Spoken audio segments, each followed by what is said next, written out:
If you are someone working in the ICU, then you must have come across this device called mechanical ventilator. Now, what is it and what are its indications? Let's talk. A mechanical ventilator is a life support device which is used to help patients breathe when they are not able to breathe on their own. Our normal respiratory system works on the negative pressure breathing.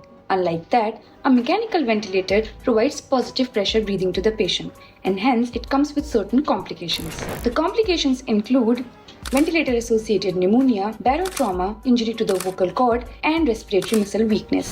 A mechanical ventilator comes with different modes to help patient breathe in different conditions. Once the pathology or indication of ventilator is reversed, the patient is shifted to the weaning mode so that an extubation can be planned. To know more about mechanical ventilator, read the caption and don't forget to follow Cardiopulmonary Rehab for more such videos.